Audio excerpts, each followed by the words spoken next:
Kentucky. This is WYMT Mountain News at 5:30. Good evening, I'm Steve Hensley. And I'm Olivia Calfee. President Biden is in Hiroshima, Japan. The city the United States dropped an atomic bomb on to hasten the end of World War II. But it is a war being waged today that was the main focus of discussions as world leaders from the 7 leading economies met. CBS's Willie James Inman has more from the White House. Ukrainian President Volodymyr Zelensky is headed to Japan to meet with world leaders at the G7 summit. He's making the dangerous trip in order to ask for more weapons and support for his country's war against Russia. The Ukrainians have said they want to go on the offense. We all have to make sure that they have all the support that they need to do so. The Ukrainians have been pushing for F-16 fighter jets. Britain and Europe appear ready to provide them, but the U.S. has been holding off. Our priority has been giving Ukraine the air defense systems that they need, and also their other priorities include armor and artillery. But the U.S. did announce that it will help train Ukrainian pilots on F-16s provided by other countries. The Biden administration has been concerned that supplying the jets could escalate the war, at least in the eyes of Russian President Vladimir Putin. We want to make sure that as we support Ukraine, we aren't making it worse for the Ukrainian people by having this war escalate to be exactly what Putin wants it to be and claims it to be, a war about the West versus Russia or NATO versus Russia. The G7 leaders discussed Ukraine during a session Friday and announced more sanctions against Russia. They also spent part of the day laying a wreath at the site in Hiroshima, where the very first atomic bomb was used in war. And they condemned President Putin for threatening to use nuclear weapons against Ukraine. Willie James Inman, CBS News, the White House. The G7 powers say they are expanding their sanctions to include any industrial machinery, tools, or other technology that Russia could use to rebuild its war machine. President Biden also visited the Hiroshima Memorial Museum on his first day in Japan. In our 4:30 newscast, we spoke with WYMT Washington correspondent John Decker about what the president was able to accomplish and what was on his agenda now that day one has concluded.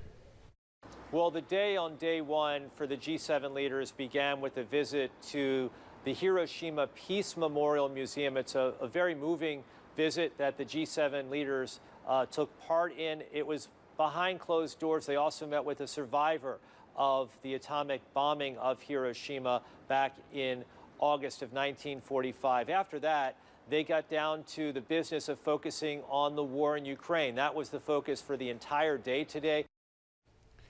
The president is scheduled to have a news conference on Sunday before heading back to Washington to deal with debt ceiling talks. He also plans on having 2 meetings in Japan, one with Australia, India, and Japan about the strategic threat that China poses, and the other will be with South Korea and Japan, also focusing on China. You can see my full interview with John Decker from Hiroshima on WYMT.com. First Lady Jill Biden attended a spousal event today in Japan with the Prime Minister's wife. The First Lady listened as the nephew of a woman who died of leukemia at age 12 after surviving the atomic blast spoke about how she folded paper cranes in hopes that she would survive the disease. Before the First Lady gave her remarks, the Prime Minister's wife spoke about being from Hiroshima and the inhumane use of nuclear weapons, saying that one of her first important duties is to pass on prayers for peace for the next generation. Every day, I am inspired by the young people in the United States. Like them, I know that you are leading movements for change, working for climate justice and a sustainable future for all. The son of Japan's prime minister showed off one of the paper cranes and says he wishes the war in Ukraine would end. Last month, President Biden and the First Lady hosted the prime minister's wife in Washington. South Carolina GOP Senator Tim Scott is officially entering the 2024 presidential race following the statement of his candidacy with the Federal Election Commission. Scott launched an exploratory committee last month and plans to be in his hometown of Charleston on Monday to announce his candidacy. Scott, who was the first black senator elected from the South since the Reconstruction, is positioning himself as the optimistic candidate in the 2024 Republican field. to present a contrast with early frontrunner and former President Donald Trump.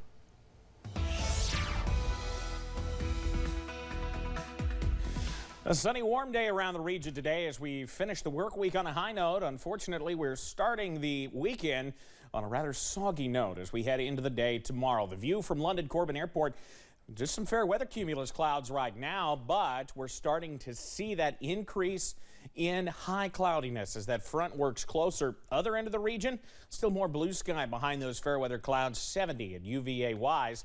And they're the usual cool spot. Everybody else at least in the middle 70s, with some folks not far from 80 at this hour. We'll continue to see those temperatures slowly drop. But here's the good news. The dew points for most below 60, meaning it's rather comfortable outside. But as you head toward the Lake Cumberland region, that's where we're starting to see moisture return ahead of this front. Maybe some drizzle in parts of McGoffin and Morgan counties, but for the most part, we're dry right now. Your forecast first this evening, we'll continue to see those temperatures only slowly drop into the 60s as clouds continue to increase. Showers, though, should hold off until daybreak. I'm tracking the very latest on when those showers move in just a few minutes. Olivia? Thank you, Evan. The Lexington Fire Department is sounding the alarm about an increase in fires across the city. Fire department officials say this year they've seen a 20% increase in fires compared to last year. They say that's partially due to more electrical issues related to March's historic windstorm. Officials are warning people to watch out for fire hazards like overloading outlets and outdoor fires and barbecues. You should also make sure to have a working smoke detector. That includes testing your smoke detectors every month. You know, one of the things we always recommend is change your batteries when we have a time change, so about every 6 months. Lexington Fire also has a program where they will come out to your home or apartment to check current smoke detectors or put new ones in, free of charge. Summer means all things fun and outdoors. The city of Corbin is gearing up for its busiest season, but that does come with some challenges. WYMT's RJ Johnson has more. Summer marks the busiest season for Corbin tourism as the city is putting on many different events and festivals during the summer months. You know, Memorial Day is kind of always what we consider the opening day due to so many people, you know, traveling south for the lake, to make a visit to Cumberland Falls State Park. You know, there's a lot of interstate travel at this time. Maggie Mulholland is the executive director for the Corbin Tourism and Convention Commission, and she says that construction on the new pavilion for the Corbin Farmers Market has been pushed back, causing them to make changes. You know, there have been some, you know, hiccups along the way, but I think that that's true of every project. And so, you know, the Corbin Tourism Commission board, you know, and I work together to kind of work through some of those challenges as they came up. However, she is still optimistic for what the future holds for the city of Corbin. We're just full steam ahead, and so we're hoping, you know, maybe by the beginning of August that we'll have a brand new, you know, permanent farmers market pavilion structure to you know, celebrate with the ribbon cutting opening. Mulholland says despite those challenges, she's continuing to work through them and put on fun and safe events for the city. In Corbin, RJ Johnson, WYMT Mountain News.